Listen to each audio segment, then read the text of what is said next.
Dios les bendiga a todos los que nos siguen semana tras semana.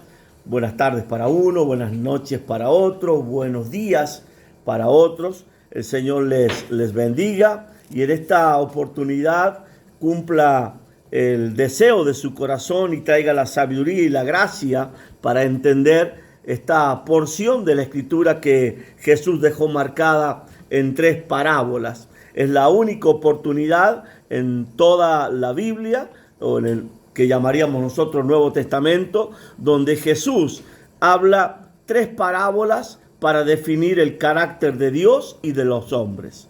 Y todo esto empieza a causa de que los escribas y los fariseos discutían y criticaban la actitud de Jesús de sentarse a comer con los pecadores, llamar, invitar a los pecadores. De hecho, siempre expresé cómo es el carácter de Dios y la grandeza de ese Dios que se despojó a sí mismo tomando forma de siervo, hecho semejante a los hombres, estando en la condición de hombre, se humilló aún más, siendo obediente y obediente hasta la muerte y muerte de cruz. Ese Cristo que un día no escatimó el ser igual a Dios como cosa a que aferrarse, dice el libro de Tesalonicenses capítulo 2. Y aquí le invito a abrir a usted el libro de San Lucas capítulo 15 y allí vamos a ver, yo me voy a referir a la última parábola. Ya sabemos que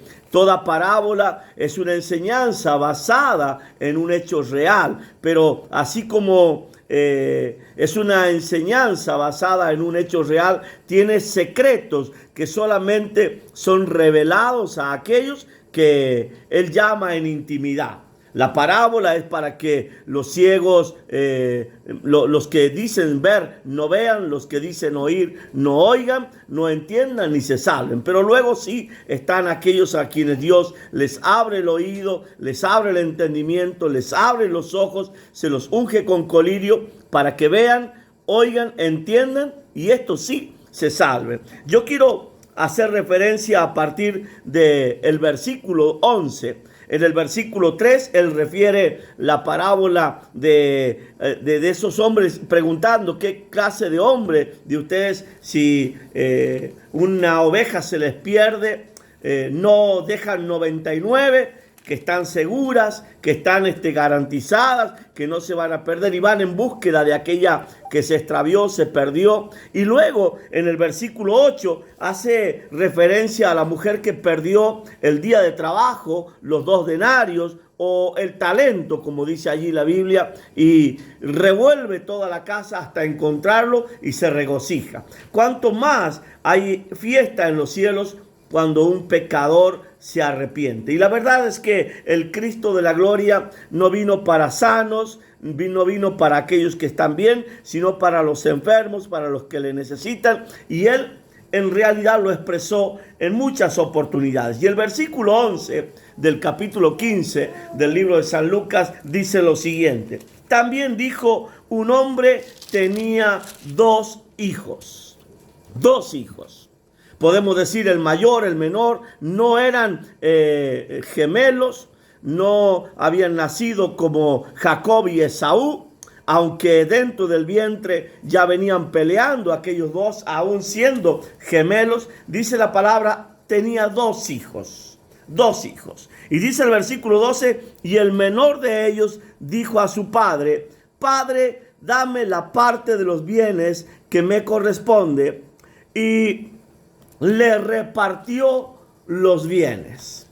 Este joven, de quien el versículo 15 dice, no muchos días después, juntándolo todo, el hijo menor se fue lejos a una provincia apartada y allí desperdició sus bienes viviendo perdidamente. Cuando nosotros leemos estos 2 versículos, tenemos que hacer referencia primeramente a que la Biblia manifiesta el justo, el hombre justo, dejará herencia a sus hijos. Muchas veces yo hice referencia a Abraham, diciendo que Abraham le dejó a su hijo Isaac pozos. pozos. Pozos son trabajo, es esfuérzate. Abraham, aunque era el amigo de Dios y sabía que Dios iba a regar la tierra para que su fruto fuera abundante, para que la cosecha creciera, para que lo que él sembrara creciera, para que sus ovejas, su ganado se multiplicara. Abraham también preveyó aquella palabra que Jesús decía, que el que va a edificar primero tiene que ver con qué cuenta para edificar. Una cosa es la fe, la confianza en Dios, y la otra es la que Dios te da para que tú puedas desarrollarte, desenvolverte con la seguridad, acompañando cuerpo, alma y espíritu a la plenitud del llamado que Dios tiene para tu vida. Y ahí estaba el joven menor, conociendo la palabra de Dios, de que el hombre justo deja herencia a sus hijos, diciéndole: Padre, quiero que me des la parte que me corresponde. Seguramente si hoy hablamos con jóvenes de esta generación, muchos dirán: pero ¿cómo que te corresponde si eso es de tus padres? ¿Cómo que te corresponde si tú nunca has trabajado por ello? Espera que tu padre muera para que la herencia, cuando él ya no la necesite, sea repartida por partes iguales. Pero él dice ahora, arrebatando aquella palabra que quizás Jesús había dado, y él la había oído: dame el pan nuestro de cada día hoy. No espero que suceda mañana, y de hecho, si se lo pedimos al Dios y Padre eterno, sabemos que Dios nunca muere, jamás nos podría dar esa herencia si nos basamos bajo esa ley. Mas este joven ahora se presenta con hechos reales y pidiendo justicia a su padre. Y él sabía que delante de Dios la justicia le daba el derecho a reclamar la herencia que él entendía, según la sabiduría del momento, del tiempo y la escritura, a él le correspondía. Luego dice que muchos días después, juntándolo todo, no sé cuánto tiempo pasó, cuánto tiempo le llevó, pero él ordenó lo que él tenía. Seguramente algo vendió, seguramente ordenó o buscó gente que le ayudara a llevar la parte que le correspondía, ovejas, ganado, y se fue a una provincia apartada. Yo creo que al igual que muchos hacen hoy, leyendo aquella palabra, vete de tu casa y de tu parentela, él también quiso ser un Abraham y se fue a vivir lejos. Pero estando lejos, dice la Biblia que lo desperdició todo viviendo perdidamente. ¿Qué significa vivir perdidamente? Anhelos, sueños que no están dentro de la voluntad de Dios, es vivir perdidamente. Porque aun cuando son buenos los conceptos que tenemos y es buena la intención que tenemos, si la voluntad de Dios para mí es otra, vivo perdidamente. Les voy a dar un simple ejemplo. José, el que era instruido, enseñado por Jacob, un día que Dios había señalado, porque nada puede hacer el diablo si no lo permite Dios, porque aún para que un pelo caiga de mi cabeza, Dios tiene que dar la orden. Ese joven, yendo a llevarles alimento a sus hermanos lo introducen en un pozo, luego lo venden y va a Egipto. Y estando allí en Egipto, él se constituye en un esclavo, luego va a la cárcel, y allí en medio de esa esclavitud y de esa cárcel, él es catapultado a ser rey de Egipto. ¿Por qué digo rey? Porque el mismo faraón lo dice: yo solamente seré mayor mientras estoy sentado en el trono, pero cuando me levanto, el que manda, el que da las órdenes es José. Entonces, bajo ese precepto yo tengo que decir que la voluntad agradable y perfecta de Dios estaba en que José conociera el pozo, se rodeara de víboras, fuera esclavo y allí en la cárcel él fuera catapultado o llevado a hacer lo que Dios tenía preparado para él de antemano o de antes de la fundación del mundo. Puedo decir bajo este concepto que si hubiéramos vivido el deseo de Jacob, de que él se instruyera, creciera y fuera el sueño de Jacob, estaríamos fuera de la voluntad de Dios. Ahora, el menor, queriendo vivir esta vida, él se va a una provincia apartada y vive errando, vive fallando. La voluntad es buena, el deseo es correcto, pero lo que él está haciendo por alcanzar lo que quiere no sirve. Les voy a dar otro ejemplo. Ahí está Jacob. Ha salido huyendo porque su hermano Esaú quiere matarlo. Se va también lejos y cuando él recapacita 21 años después, quiere volver a aquel hombre al cual un día puso aceite, puso una piedra y dijo: esta será mi lugar de encuentro con Dios. Llega al lodo de Jacob. Y dice que él pelea con un ángel. Nosotros muchas veces hemos hospedado ángeles sin saberlo. ¿A qué quiero llegar con esto? A que después de 21 años, Jacob traía para presentarse delante de Dios corderos manchados. Todo lo que él había arrebatado de su suegro, a costa de sabiduría humana, de crecimiento humano, lo traía delante de Dios. Y lógicamente, el Dios que no acepta corderos manchados, no los recibió. Y tuvo que pelear con Dios toda la noche. Y cuando ya rayaba el alba, cuando la Biblia dice que se renuevan las misericordias de Dios cada mañana, el ángel tiene que lastimarlo, herirlo, le hiere el muslo. Jacob a partir de ese día queda rengo para toda la vida, cojo para toda la vida, no puede correr nunca más, pero ahora se llama Israel, vencedor. La voluntad de Dios no era que Jacob se contaminara con el mundo.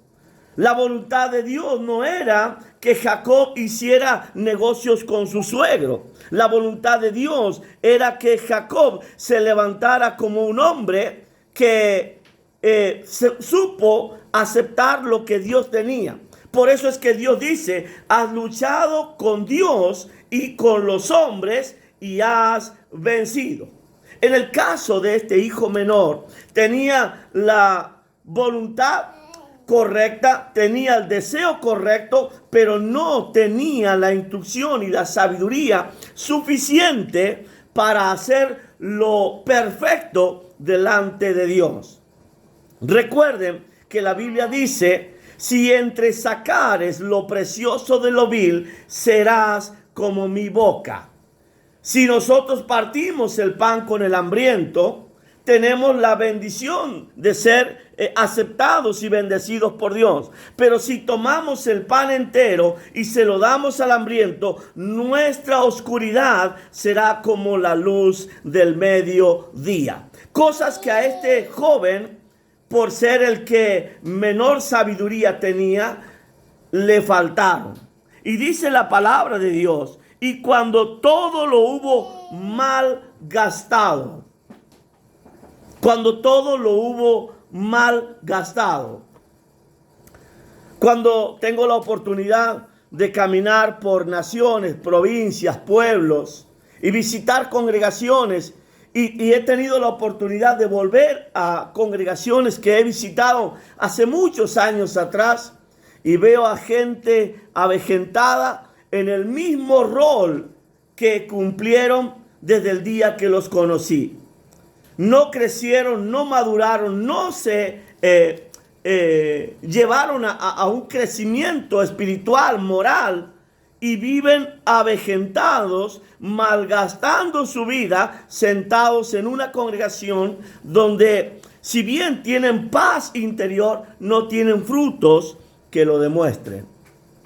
Y este hombre no expresa la Biblia cuánto tiempo sucedió.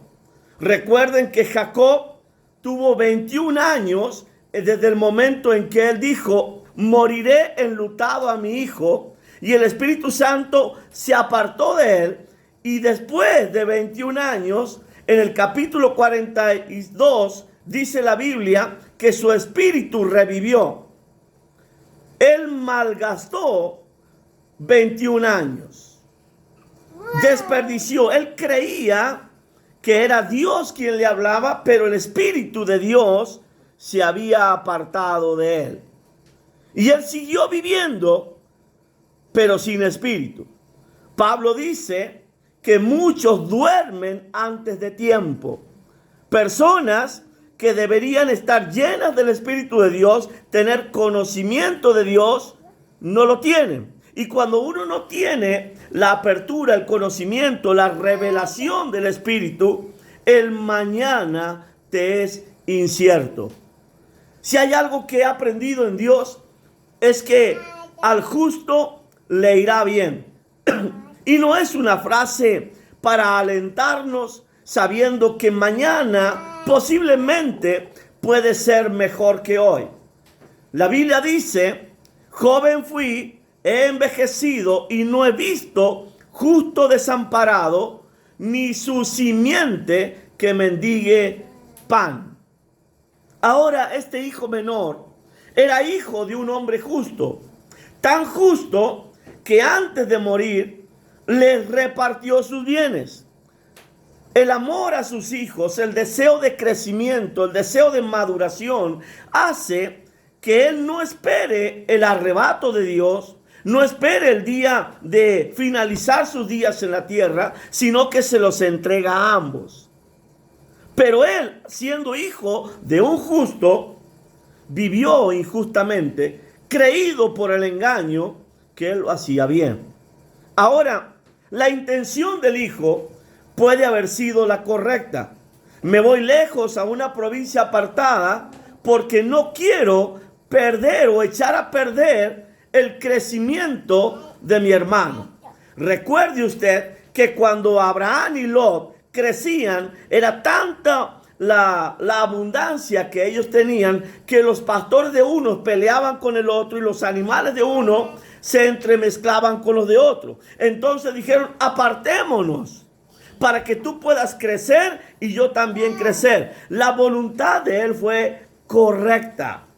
Imagínate que tú eres dentista y tu hijo es dentista, pero él viene con toda la sabiduría, todo el conocimiento de la nueva generación. Seguramente la gente buscaría de dentista a tu hijo. Y él dijo: yo no echaré a perder el negocio de mi padre, iré y triunfaré.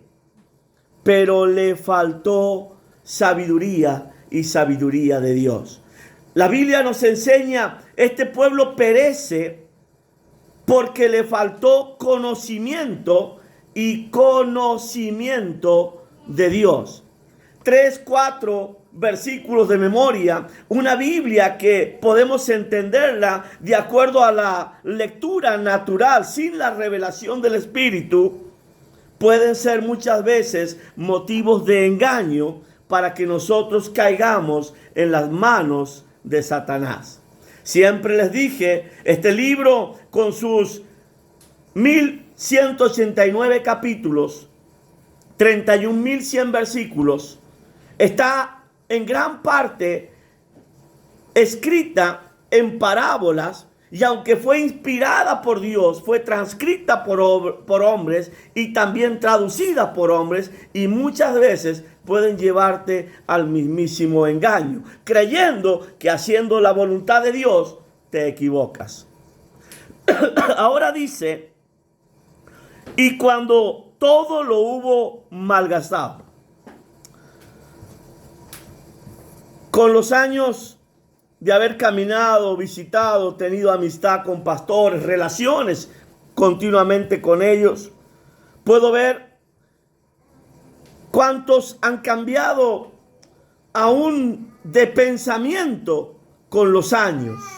Un día un pastor me dijo: hoy no puedes pensar igual que ayer porque hoy estás madurando, creciendo, y es una verdad. Pero esa verdad no me cambia los ideales que como hijo de Dios tengo. Y dice la palabra: y vino una gran hambre en aquella provincia y comenzó a faltarle. Vuelvo a repetirle, al justo le irá bien. Joven fui, he envejecido y no he visto justo desamparado ni su simiente mendigar pan. El lugar donde él estaba fue el lugar del hambre, fue el lugar de la escasez, no en la casa de su padre, no en la tierra de su padre. Recordemos que cuando Abraham se separa de Lot, Lot escoge la mejor tierra. Abraham va al desierto, pero aún en el desierto, el justo de Abraham era bendecido y se engrandecía. Ahora dice el versículo 15, y fue y se arrimó a uno de los ciudadanos de aquella tierra, el cual le envió a su hacienda para que apacentase cerdos. La Biblia dice que un pecado llama a otro pecado como un abismo llama a otro abismo. En este momento, seguramente le sucede a muchos cristianos, como le sucedió como a muchos cristianos, que habiéndose apartado, no se animan a volver a la iglesia. No se animan a volver a estrechar la mano del hermano. ¿Cómo manifestaré esta humillación a mi padre? ¿Cómo manifestaré esta humillación a mi pastor? ¿Qué dirán en la iglesia? El bendecido, el que caminaba con Dios, el que cantaba, el que ministraba. ¿Cómo puedo hacerlo? No volveré. Primero esperaré, me recuperaré y cuando yo me haya recuperado, volveré a la casa de mi padre. Ahora, alguien una vez me dijo que el banco del mañana es la esperanza del nunca. Mañana empezaré, el lunes empiezo la dieta, esto, aquello, eso nunca sucede. Y dice que este hombre, en el deseo de salir de esa situación, él va y se arrima una vez más a la persona equivocada. Quiero decirte que no importa cuánto conocimiento, que cuánta sabiduría tú tengas, Dios, si te paras en el lugar correcto, te exaltará como uno de sus grandes. Recuerden que Zaqueo era bajo de estatura. Y no estoy hablando de un enano, sino que calificándolo con la gente que lo rodeaba, él no tenía la estatura espiritual que tenían los fariseos, los saduceos, pero el que se subió al árbol correcto e hizo que Dios mirara para arriba fue Zaqueo.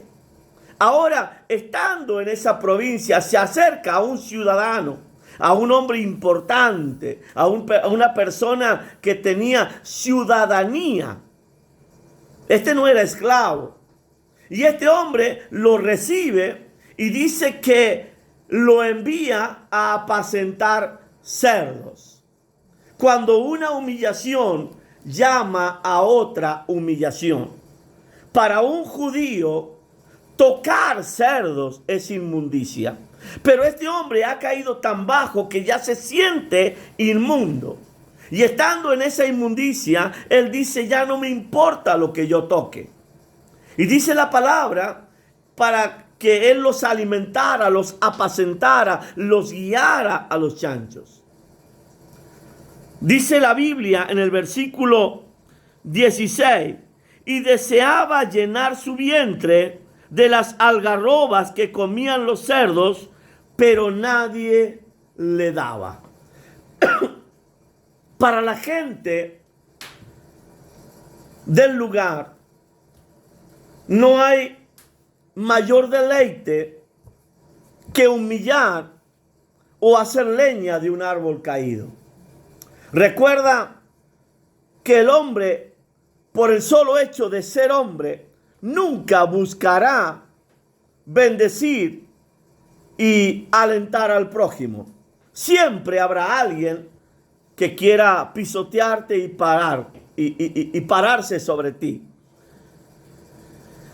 El diablo sabe pegar donde te duele.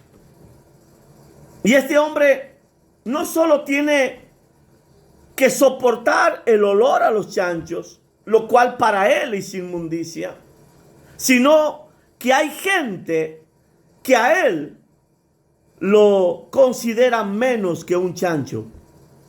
Los chanchos tenían la provisión diaria de algarroba, a él no le daban. Cuando el diablo intenta matarte, Dios estará en cuidado y resguardo tuyo, pero no moverá un dedo hasta que tú acciones. Hasta que tú acciones. Recuerdo hace muchos años, y hoy una de mis hijas me mostraba una foto y me trajo a memoria una noche en que estábamos en mi habitación con mi esposa descansando, y por el momento en que yo había ordenado la oración, estaba de rodillas, entra por la ventana un demonio, un espíritu inmundo, y salta sobre mi esposa e intenta ahogarla. Y el demonio me miraba y se reía, y yo miro hacia mi costado porque en un instante la habitación se iluminó y veo un ángel que estaba con los brazos cruzados de esta manera, mirando al demonio y mirándome a mí. Yo lo miro al ángel como preguntándole qué hago, y él ni siquiera movió, parpadeó un ojo, nada, solamente estaba allí inmóvil. De pronto el demonio sale de mi esposa, que entre dormida se quejaba porque él la hería, y salta sobre una de mis pequeñas que estaba en la cuna y empieza con sus manos a clavárselas en el estómago, y la niña gritaba. En ese momento sale de mi boca: la sangre de Jesucristo tiene poder. Entonces el demonio miró al ángel, y el ángel solamente hizo las manos así, y el demonio se fue. Dice la Biblia que el que confesare con su boca que Jesucristo es el Señor y creyere en su corazón, este será salvo. Y no hablo solamente de la salvación el día que te mueras y vas a entrar en el reino de los cielos, sino de la actitud de confesar y creer que Él va a obrar en favor tuyo, sea en el orden que fuere. Esa noche yo aprendí que hasta que yo abra la boca, Dios va a permitir que el diablo haga no lo que él quiere, sino lo que Dios le permite, a fin de que tú te despiertes. Fue simplemente los carros que enviaba José los que hicieron que Jacob de muerte pasara a vida y se llamara otra vez Israel. Ahora, este hombre está en esa disputa interior, donde está luchando entre su orgullo, entre su inmadurez por cometer lo que cometió, y la palabra que viene germinando desde adentro para que él lo confiese. Alguien me dijo un día: tú tienes que dar la palabra, porque la palabra de Dios no vuelve vacía. Cumplirá aquello para lo cual tú la has enviado. Y ese para mí fue un detonante para que yo le hable a las personas que habían perdido sus dientes, y para maravilla mía los dientes crecían, como sucedió en Ucacha, Córdoba. Una mujer ciega recibió la vista, y tantos otros milagros que a lo largo de mi vida he experimentado, sabiendo que en la palabra hay poder. Y dice en el versículo 17: y volviendo en sí, como aquel día en que Jacob revivió. Yo no sé hasta qué punto de el pozo tú tienes que caer. Un pecado llama a otro pecado. Y un abismo llama a otro abismo. Y el descender es inevitable. Pero no tiene que preocuparte el descender. Recuerda aquel día en que había 12 discípulos en una barca. Jesús venía caminando sobre las aguas y solo uno se atreve a saltar. Ese caminó, experimentó, tuvo el lujo, privilegio de saber lo que es caminar sobre las aguas. Yo lo he intentado, me hundí. Tengo aquí un estanque, no me animo. Está fría el agua hoy. Ahora, qué hermoso hubiera sido poder caminar sobre las aguas. Pero pastor, Pedro se hundió. Pedro se hundió para que tú y yo entendiéramos hoy que no importa cuánta profundidad tenga el hoyo en el que has caído. Cuántos miles de metros tiene de profundidad un mar. Yo te aseguro que desde allí del fondo del mar, aunque tuvieras 7 kilómetros de profundidad, la mano de Dios te puede sacar. Pedro tuvo que experimentar el hundirse para reconocer que Dios salva. Jacob tuvo que experimentar 21 años de las atrocidades más grandes para reconocer que un día estuvo muerto y ahora había revivido. Y este hombre en el versículo 17 dice, volviendo en sí. Y yo quiero en esta tarde enviar la palabra, vuelve en sí. Despierta, recapacita, abre tus ojos, destapo tus oídos, suelto tu boca para que lo confieses. Y dice la Biblia, ¿cuántos jornaleros en casa de mi padre tienen abundancia de pan y he aquí yo perezco de hambre? A él lo hace hablar el estómago. A él lo hace hablar la necesidad. La Biblia no dice si este hombre era casado, si tenía hijos. Pero detrás de él está todo lo que él tiene. Me imagino los jornaleros que salieron con él, los obreros que él heredó de su padre, sus familias sufriendo el hecho de que él no recapacitara. Y el versículo 18 dice, me levantaré. Seguramente estaba de pie. Porque no habla de levantarse de una silla, de una piedra. Habla de actitud. Habla de no voy a seguir haciendo esta estupidez. Habla de estoy cansado de perder. Es hora de que empiece a ganar.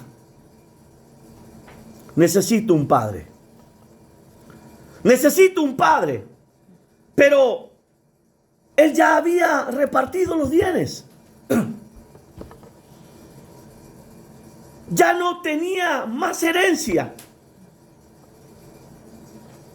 Si vamos a la ley actual, la herencia se recibe cuando el padre muere.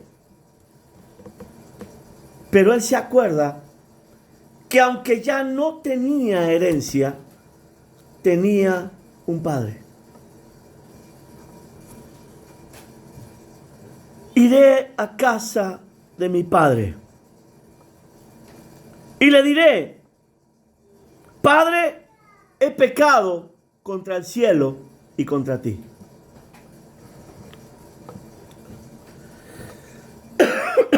Él, quizás por muchos años, se olvidó de Dios. Pero hay algo que quiero decirte. La Biblia dice que aunque nosotros fuéramos infieles, y ponerle la infidelidad que vos quieras, poner el pecado más grande que a ti se te imagine, Él permanece fiel. Dios es fiel, su naturaleza es fidelidad. Dios no tiene amor, Dios es amor. Y Él reconoce que solamente puede guardarse en el amor. Es el amor el que va a hacer que mi Padre me reciba.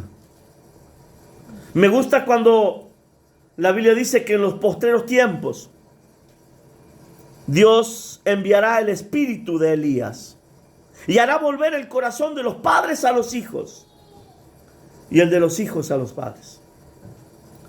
Qué difícil es sanar heridas entre padres e hijos y que los hijos perdonen a sus padres. Padres que hemos sido demasiado duros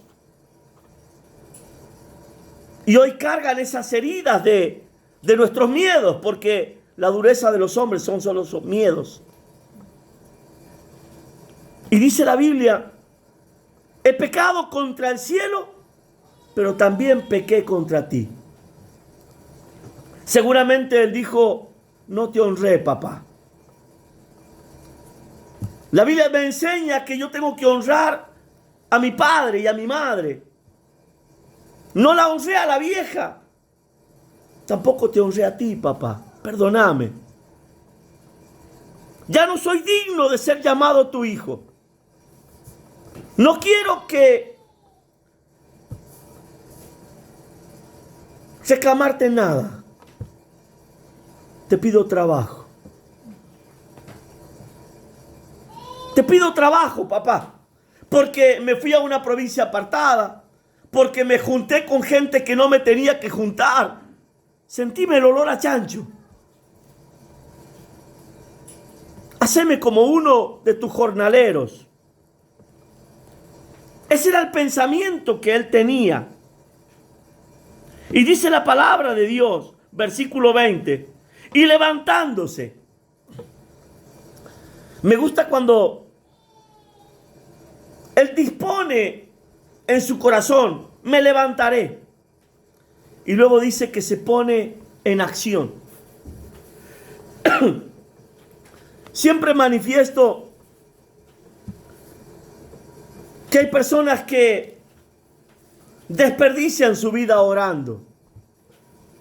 Y usted seguramente me dirá, ¿quién puede desperdiciar la vida orando? El que no acciona. El que no se pone en movimiento. Imagínate a Jesús diciendo, Padre, yo salvaré a la humanidad, y se pone de rodillas a orar allí en el trono de Dios. Y no hubiera venido, y no hubiera dado su vida, y no hubiera entregado su vida en la cruz, y no hubiera resucitado. Pero él diría, estuve orando. Él dice, no basta con que yo solamente diga, Padre, he pecado contra el cielo, contra ti. Voy a ir a la casa. Me voy a presentar sin nada, desnudo, como mendigo, que me vean que yo fallé y que necesito un Padre que me guíe y me ayude a levantar de nuevo. Y levantándose vino a su padre, y cuando aún estaba lejos, me imagino esto. ¿Cuánto puede ser lejos a los ojos de los hombres? ¿Y cuánto es lejos a los ojos de Dios? Porque con los años, cuando veo a personas lejos, las confundo. Hoy confundí a una de mis hijas con mi nieta, cuando era chiquita en una foto. Pero el padre no se confundió. Él sabía que ese que venía desordenado, sin ropa, que seguramente hasta los perros le ladraban. Ese es mi hijo. Y dice que cuando aún estaba lejos, lo vio su padre y fue movido a misericordia. Me imagino al padre diciendo: ¿dónde estará mi hijo? ¿Qué será de mi hijo? ¿Cómo estará mi hijo? Porque si hay algo que a los padres no nos pueden quitar, es que a los hijos, aunque sean grandes, siempre lo vemos como aquellos que necesitan de nosotros. Y dice que salió corriendo y se echó sobre el cuello de su hijo.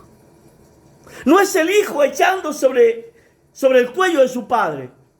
Es el padre viendo que su hijo vuelve. Se echa él sobre el hijo. ¿Habrá tenido olor a chancho todavía?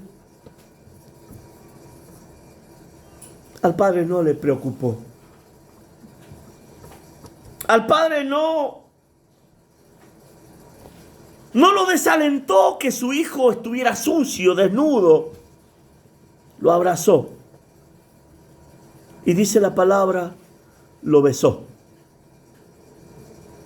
Recuerdo, estaba en General Rodríguez haciendo una campaña, 4 o 5 días.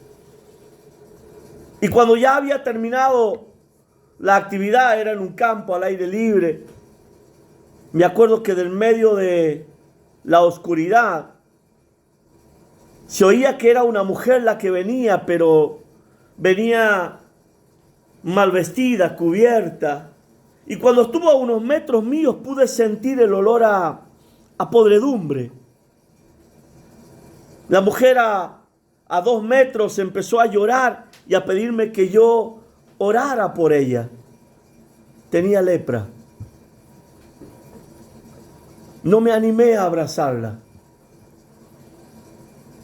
Estaba muy fuerte el olor a podrido. Y es algo que hasta el día de hoy cargo. ¿Por qué no abracé a esa mujer? Supe a los 2 o 3 días que la mujer había sido limpia, sanada. Y aunque fue sanada, me quedó la carga. ¿Por qué no la abracé como abrazó Jesús al leproso? No importa cuán leproso estés, Dios nunca te negará el abrazo y el beso, porque Él es Padre. Jesús dijo: no me llamen a mí bueno. El único bueno es Dios, mi Padre. Y dice, quiero que usted lea conmigo el versículo 21. Y le dijo: Padre, he pecado contra el cielo y contra ti. Ya no soy digno de ser llamado tu hijo. Pero el padre dijo a sus siervos: sacad el mejor vestido y vestidle, y poned un anillo en su mano y calzado en sus pies. Yo siempre le digo a la gente, cuando oren, no hagan como los hipócritas que piensan que por su palabrería serán oídos. Dios conoce la necesidad de todos nosotros y está dispuesto a darla antes de que nosotros la pidamos. El hijo trae todo el sermón. Ha tenido todo un camino de regreso para ordenar las mejores palabras para hablar con su padre. Pero el padre no las oye. Quiero decirles de nuevo, hay mucha gente que pierde su vida orando. Es hora de conocer al Padre. Yo, muy chico, fui sacado de la casa de mi padre, me fui a vivir con mi abuelo. A los 9 años volví a la casa de mi padre. A los 11 me fui a estudiar en un colegio universitario. Tuve muy poco tiempo con mi padre, pero yo conocí a mi padre. Mi padre me miraba y no tenía que hablar, yo ya sabía lo que debía hacer. Y más si me había mandado una de las mías. ¿Conoces a tu padre? Pero el padre le dijo a sus siervos, no a él, no le puso la mano en la boca, lo dejó hablar. Decí lo que quieras. Yo ya sé lo que como padre tengo que hacer. Trae el mejor becerro, gordo, y matadlo. La vuelta de este, diría el hermano mayor, desgraciado, le costó la vida al becerro. Y Dios está dispuesto a matar tantos becerros a causa de que un pecador se arrepienta. Porque cuando un pecador se arrepiente, hay fiesta en los cielos. Y comámoslo y hagamos fiesta. Me acuerdo la primer obra de Jesús, cuando Él va a la fiesta de la boda, la fiesta de bodas. Cuánto vino se bebió, ¿no? Me imagino los jornaleros del Padre, pan, becerro, vino, porque vino este. Versículo 24, porque mi hijo muerto era y ha revivido, se había perdido y es hallado, y comenzaron a regocijarse. No hay nada más lindo que ver una resurrección. En mi vida personal, orando, vi 3 muertos volver a la vida. Y sé el regocijo que es para una madre que su hijo vuelva a respirar. Recuerdo aquella noche, 5 de la mañana, cuando mi vecina golpeaba la puerta de mi casa hasta casi golpearla, y en sus manos traía a su criatura de 6, 7 meses muerta. Cuando simplemente la puse en mi pecho y la niña tosió y la madre lloraba porque estaba viva. Mi hijo muerto era. Cuando avergüenzas al cementerio y permites que Dios se glorifique. Y su hijo mayor estaba en el campo, y cuando vino y llegó cerca de la casa, oyó la música y las danzas. Imagínate el alboroto que había en esa casa. Que no dice que cuando llegó a la casa escuchó. No. Toda la batucada era tan grande que de lejos se escuchaba la fiesta. Qué vergüenza será para Satanás el día que Dios salve a sus escogidos. Y llamando a uno de los criados, le preguntó, ¿qué es aquello? ¿Por qué tanta fiesta? ¿Por qué tanta algarabía? Y él le dijo, tu hermano ha venido y tu padre ha hecho matar el becerro gordo por haberle recibido bueno y sano. El día en que Simón empuja la barca de Jesús, en que estaba sentado Jesús, lo hizo a orillas del lago de Genesaret. Jesús predicó, y la prédica no era para Pedro, sino para la gente que estaba en la orilla. Pero cuando termina de hablar, le dice, Simón, boga mar adentro. ¿En qué momento el lago para Simón Pedro se transformaría en un mar? Porque no le dice a Simón, ve al medio del lago y allí vas a pescar. Dice, boga mar adentro. Tienes la orden de remar y rema como si estuvieras en un mar y vas a pescar. Ahora, estaba lejos, en una provincia apartada, totalmente destruido. No estaba bueno, ni tampoco estaba sano. ¿En qué momento del regresar él se pone bueno y sano? Ahora, yo quiero que usted vea esta parte. Entonces se enojó y no quería entrar. Salió por tanto su padre y le rogaba que entrase. Hijo mayor. Mas él respondiendo dijo al padre: he aquí, tantos años te sirvo, no habiéndote desobedecido jamás, y nunca me has dado ni un cabrito para gozarme con mis amigos.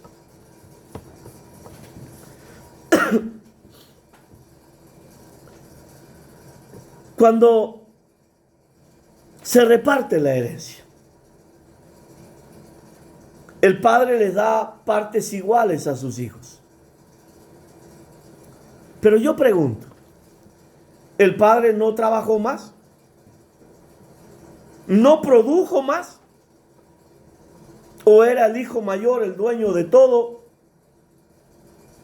y el padre simplemente comía y dormía? Quiero que usted en este momento le pida sabiduría y gracia a Dios.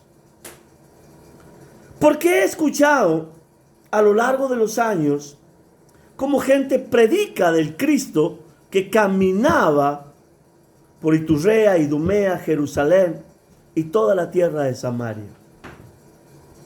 Pero poco se predica del Cristo que ha sido exaltado a lo máximo y le fue dado un nombre que es sobre todo nombre. Dios hasta hoy trabaja y Jesús dijo: yo trabajo. Entonces quiero preguntarte hoy a ti, hijo mayor, el que nunca pecó, el que nunca falló, el que siempre obedeció a Dios en todo, y puedo decirte que eres religiosamente correcto. ¿Cuál es la parte que te corresponde? Porque en el momento en que Jesús resucita, dice la Biblia que el Padre lo exaltó a lo máximo y le dio un nombre que es sobre todo nombre. Pero también dice la Biblia que Él le dijo que le dio todas las posesiones. Todo es de Él y todo es para Él. Dije en un momento que predicaría y les hablaría hoy acerca del corazón de los hombres, de la actitud de los hombres, y quiero hablarte hoy del hijo mayor. No te equivoques, no hablo de este hijo mayor. Hablo del unigénito Hijo de Dios, el primogénito de toda creación. A ver si nos entendemos. Hay gente que dice: Cristo es el único Hijo de Dios. Mentira de Satanás. Porque desde el momento en que Jesucristo pasa a ser primogénito, tú eres tan hijo como Él, insertado por medio de Cristo. Entonces, el hijo mayor hoy es Cristo. Y el Cristo, el hijo mayor, el que te dio herencia con el Padre, dice la Biblia que cuando se arme la fiesta. Dije hace un momento que la primer fiesta a la que Jesús asistió y el primer milagro fue en las bodas de Caná. Pues hay una fiesta de bodas a las que tú y yo vamos a participar. Y Él se regocijará y nos servirá a todos nosotros. Ahora, este hijo mayor no quería entrar. Él sabía que su padre había repartido. Ahora yo te pregunto, ¿quién recibirá más? ¿Los que fueron a trabajar en la primera hora? ¿Los que fueron a la segunda hora? No recibieron lo mismo. Pero unos trabajaron más que los otros. Nos tocó trabajar más.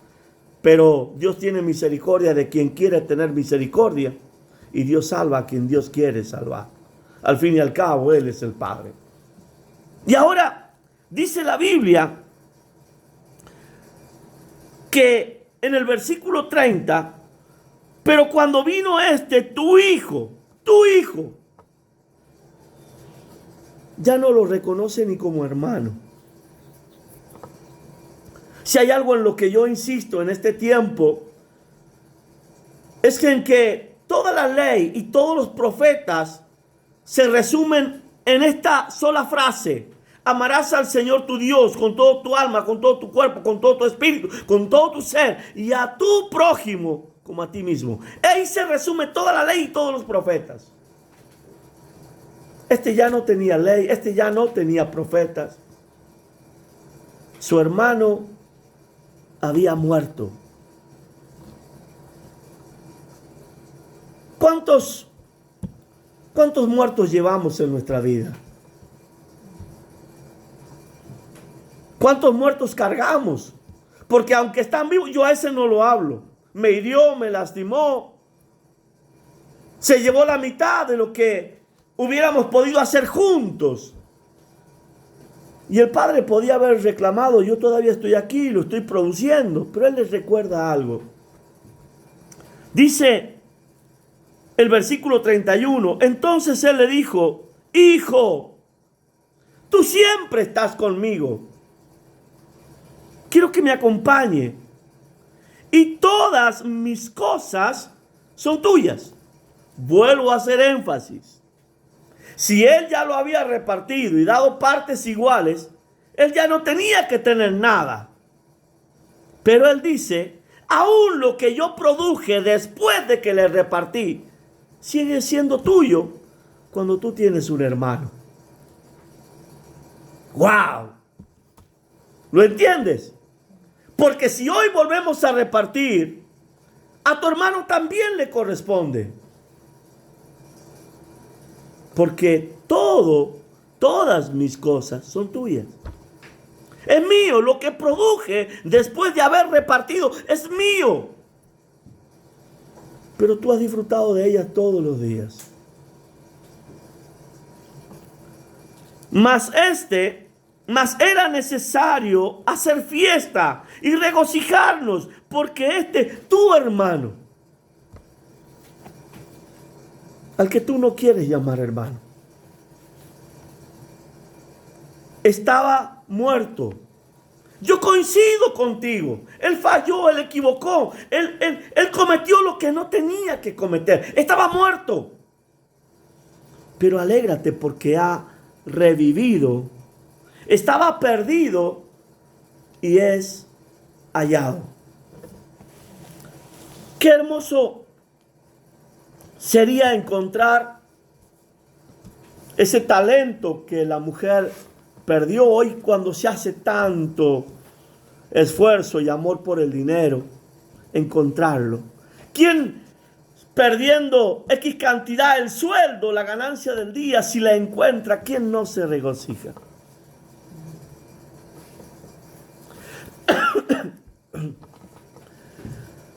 Quiero entender al hijo mayor. ¿Por qué me van a dar a mí lo mismo que a este si este lo perdió? Y la respuesta está en aquellos labradores que vinieron a trabajar en la segunda hora. Hoy Dios nos está pidiendo simplemente que reconozcamos al hijo mayor.